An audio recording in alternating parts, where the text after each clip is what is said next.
Welcome to the Military Spouse Careers and Business Podcast, your source for in-depth information all about the job application, negotiation, transitioning, education processes, and the unique challenges and overcoming of those challenges experienced by military spouses. You'll hear inspiring stories from military spouses all over the world who have found a way to make their career work for them and not take a back seat. Thanks so much for tuning in. Welcome back to another episode of the Military Spouse Careers and Business Podcast. I am so excited to chat with my guest today. I love being able to highlight all of the awesome things that military spouses are doing and share some of their expert insight on how to make your career really work for you. So I'm so excited today. My guest is Kayla. Kayla, would you like to go ahead and introduce yourself? Hi, everyone. Thanks for having me, Laura. My name is Kayla. I'm from a small town in North Carolina. I went to a private college and earned a bachelor's degree in psychology, and then went to a larger university to earn my master's degree in human development and family science. Awesome. While I was in graduate school, I learned about the early intervention route and decided that's how I wanted to take my career. Oh, that's awesome. So what does that mean today? Like, what does your career look like today? So today, funny you should ask,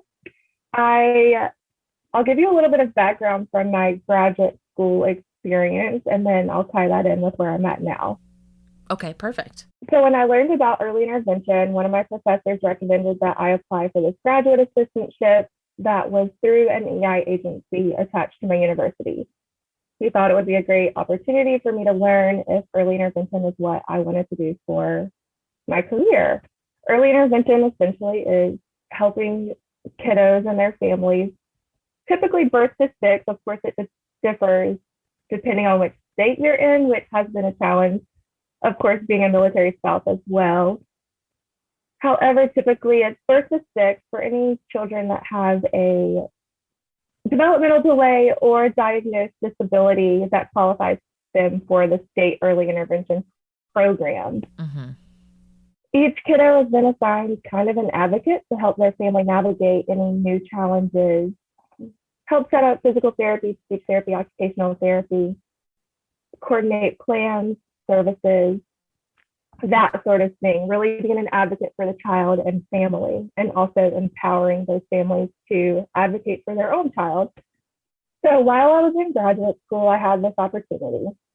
Also during graduate school, one of my closest friends and my mom were both diagnosed with breast cancer. My cat died, and my boyfriend had just deployed. I kept a few part-time jobs, the early intervention assistantship, and then, of course, graduate school courses kept me busy. I did enjoy some of the occasional football games and tailgates, although admittedly, I know nothing about sports. When my boyfriend came home from deployment, we got engaged shortly after he got PCS orders to South Carolina. Of course, it was only a state over from where I was currently living, but I wasn't able to just pick up where I was at and move it to South Carolina right away. Mm-hmm. I did have to finish graduate school, finish my employment, and start looking for opportunities in South Carolina. Mm-hmm. Yeah, that's a really common challenge, especially when you work in any type of traditional career where there's licensing or state-specific issues. Can you talk a little bit about how you prepared to move from one location to another knowing that? Sure. So I started researching early intervention programs in South Carolina with, in the back of my mind, knowing that in a few years I would possibly have to look at another state's early intervention requirements to be an employee. So I had a lot of discussions with my professors and my mentors at my graduate school. Ultimately, my professors and I agreed that I could finish my courses and my thesis remotely as long as I secured an internship in South Carolina. I couldn't find an internship doing early intervention, so I found an internship doing another human services type position. I quickly found out that I did not enjoy that, and I continued to look for an early intervention position. Of course, the minimum requirements were a bachelor's degree. I was finishing up my master's degree, so I really wanted to stay in the early intervention field. So I did take a job working at a child development center until an EI opening became available. And then I interviewed, offered the position, and took the position. I have been with the company for over 3 years now and have changed job titles a few times. In order, I guess, to make sure I had the qualifications, I continued constant communication with my professors, which were in North Carolina, and a lot of Google research, LinkedIn research, researching EI agencies in South Carolina, and reviewing the IDEA laws, and just trying to stay up to date as best as I could with any new research regarding kids with disabilities or delays nationally, so that I would be prepared for the state whichever state I would be in. That makes a lot of sense. In hindsight, is there anything that you would have done differently in that process? Like if you were going to do it again? I think I had as much of a good experience as I could have had. In order to be more prepared, I think I just would change my confidence levels. So standing my ground is something that I have strengthened over the past 2 or 3 years. And I can be stubborn and outspoken, but I'm also very quiet when it comes to putting myself first and my needs. So if I could have been a little more confident in my communications with my professors, maybe I could have moved to South Carolina sooner, or maybe we could have found an EI agency that I could intern at, but I only had like 2 or 3 days to find something. So I had to take what was first available. Mm-hmm. Yeah, for sure. So I know that no 2 days probably look the same for you, but for someone who's not familiar with your career field, what does a typical day or week look like for you? Sure, things are definitely changing. I will say typically for an early interventionist, they go into the family's home, do an assessment to see what kind of developmental delays may be present or that a child may be at risk for. And then we coordinate to find a therapist to come into the home to do an evaluation to see if they recommend 30 minutes, 1 hour, 1.5 hours of therapy per week. And then we make sure it's a good fit with the family, the child, the therapist, and we continue that collaboration to make sure that we are working on the same goals with the family that the therapist has in mind and that the family has in mind. So we recognize the importance of early education and early intervention, especially with the special needs population, and really make sure that it's family centered instead of, sometimes in the school district, it can be child centered. In those early years, we really want to focus on family centeredness. Mm-hmm. Yeah. Okay, that's really helpful. Are there any future moves on your horizon, and are you preparing for those differently than maybe this last one? Good question. So I've been blessed in the sense that I have stayed with my agency from a move from South Carolina to North Carolina. Right now, my personal family has quite the dynamic that we're not sure what our next move will be. So we moved to South Carolina. Our little family had quite the big life events back to back each year. We had a wedding, we had a daughter, and then my husband was diagnosed with cancer. He's the active duty service member, so that became our priority. The Military Spouse Careers and Business Podcast is sponsored by Operation Freelance, a 501c3 teaching military spouses, caregivers, and veterans how to break into freelance work with our unique 90-day certification program. You'll get a community, support from a freelance mentor, review of all of your materials, including your pitch and work proposals and samples, all for free if you're accepted into our 90-day program, which currently runs twice per year. For more information and to get on the short list when we open applications, please visit www.operationfreelance.org. So let's talk a little about that. You have a lot on your plate, right? And you've had to do a lot of pivoting and stepping into roles, not just to handle your career, but to handle things at home. So, do you have any advice for other caregivers or spouses who may be helping, their family or their spouse through a really difficult time, like a diagnosis or something like that? Sure, my main advice is to try to keep as much of your identity the same as you can, if that's what works best for your family. So for my family, my career is a huge part of my identity. Being a mom is part of my identity. Having a social life is part of my identity. Self-care is part of my identity. All of these things are part of who makes me me. And when a big life change happens, it's easy to just put all of those things on the back burner. But if you're able to keep 1, 2, 3, 4 things the same, I strongly encourage that. So I enjoy reading, journaling, spending time with friends, traveling, spending time with my family, of course. I will say that I've had to accept that I can only do the best that I can do, and everything else is out of my control. Of course, for someone with a type A personality, this often poses a huge challenge. I would recommend putting self-awareness into action. That is one thing that if I could go back in time, I would incorporate that a little bit sooner. I'm learning that no one else is responsible for setting my boundaries, and I know myself best. So I have to set those boundaries in order for me to be my best self and be my best identity, the best caregiver, the best mom, the best spouse, the best employee.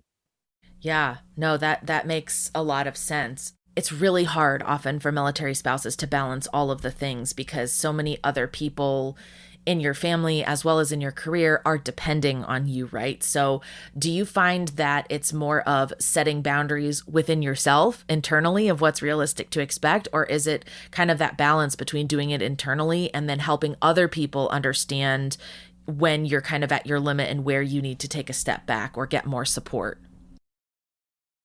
Definitely, I think it's a little bit of both. It took me quite a while to recognize those boundaries for myself internally. However, once I did, I was able to begin verbalizing what my boundaries were. For example, with my career, I began as an early interventionist. I then became the area supervisor. At that point, of course, that's when everything in the world, health wise, started changing. And we moved to North Carolina because I advocated really hard for my husband to be assigned to the Wounded Warrior Battalion. I was not even aware of the Wounded Warrior Battalion for a year into his diagnosis. But I thought if we could move there, we would be closer to family and we would have access to resources, because I felt like I was exhausting every resource that I knew of or that I could find. So we moved to North Carolina, and all in one really quick weekend. My husband got PCS orders like on a Friday, and we moved out of South Carolina Monday morning and had to scurry our way to North Carolina to get our keys by 4 p.m. Of course, our daughter got sick the entire drive, but we had to get there because they weren't going to hold our keys. Mm-hmm. It was either we get there by 4 p.m. or you can come back the next morning at 8 a.m. and pick up your keys. That was a huge stressor I was not willing to battle. So I did continue to be a supervisor remotely from North Carolina for my South Carolina agency. But as a roller coaster life would have it, my husband's health took a turn, and I had to really advocate for him to receive the best treatment. And we ended up living in Houston, Texas, unexpectedly for 5 months. So I realized internally I did have to take a step back and realize that I could not supervise employees the way that they deserve to be supervised. I was not 100% mentally available, physically available. And I had to have a difficult conversation with my boss and let her know that I had to take a step back, but I really loved the company that I was working for. So if there was any opportunity for me to work remotely, I would be absolutely happy to do that and at least maybe start part-time. Yeah. I was working 40, 50 hours and it wasn't doable. But no one knew that because I didn't speak up and say that. And that was a boundary that I had to set for myself internally and then speak about. So I did take about 2 weeks off from work to really analyze, can I juggle all of this? Of course, my career, I said, is part of my identity. I really wanted to make it work. I was offered the HR specialist position for my company, and I could do that remotely. So I did that for a few months. And then my most recent promotion was to HR director. So I'm looking forward to continuing to grow with my company and work from wherever the military or civilian life takes us. I love that. And you know what? It sounds like a recurring theme with your career that I really love and I want listeners to hear is speaking up for yourself and at least asking the question and saying, hey, this is really what my family needs right now. I need to work remotely, or I need to work different hours, or even within your family, this is what I need right now. You know, taking care of my spouse's health right now is the number one thing. So how can I share that message with other people and advocate not just for me, but for us to make sure we're getting what we need? And I love that because I think it's really something that a lot of military spouses, it's hard sometimes for that to come naturally. And I think you've done a great job of speaking up for yourself and kind of adapting to the constant changes in your life by figuring out, okay, what is the most important thing right now? And what should I focus on right now? And who do I need to tell about that so that if my professional or personal life needs to change, the key people know. So I think that's amazing. Thank you. Yes, I had to really take a step back with my personal life and decide if I could work and be a caregiver, take care of my daughter. I first realized what my needs were. It takes a lot of self-analyzation, and journaling and writing is one good way to explore that if you aren't sure what is important to you. And that's okay. Some people don't know what's important to them. I sure didn't know. Someone didn't lay everything out on a platter and say, this is what you want to do. So through journaling, I realized, one, I needed a babysitter if I was going to be able to work full time, take care of my husband's health, take care of myself, etc. So we do have an in-home babysitter, which is also a military spouse. And she takes care of my daughter, and that takes a huge stressor off of me to be able to delegate time specifically for work and specifically for my family. So yeah, and then also really scheduling times can help for some people. I don't work 8 to 5 Monday to Friday. That is not doable for my family right now. So for example, my daughter's at gymnastics right now. Thankfully, my parents were able to come hang out with her and take her to gymnastics while I work on this for my personal life. After this, I am going to move towards working for a couple of hours on my professional life. And then when my husband comes home in a few hours, we're actually going to take a weekend away to go to this marriage enrichment that's through the military so that we can use those skills and learn ways to incorporate that in our life. And I would not be able to do that without delegating certain time. Yeah, that's another powerful takeaway as well. You have to be willing to delegate the things you can. And sometimes it's not consistent with the military life. Like it's not always going to be that you're going to be able to hire a babysitter for the exact hours you need. But if you can prioritize the things that are most important to you right now and recognize those situations where you can at least explore whether or not you would benefit from delegating something, I think it gets you in a really good mindset of stopping yourself before just diving into the work and going, okay, I have to do this. I have to do everything. I have to do all of the housework. I have to do a lot of the childcare. I have to, keep track of things when we move, whatever it is that tends to fall to you. If you have that ability to say, hey, I really can't do it all. I am a human and I have limits. Where can I delegate? Or even if you go, well, you know what? I don't have the money to pay somebody for childcare. Who in your family or spouse circle or community or church could step up to help with some of those things as well, because a lot of times people are willing to help you. So I love all that. So you've done so many amazing things and just like been able to keep calm through all of this, which I am definitely impressed by. So as a kind of last piece of advice, is there anything else that you'd really like military spouses to know?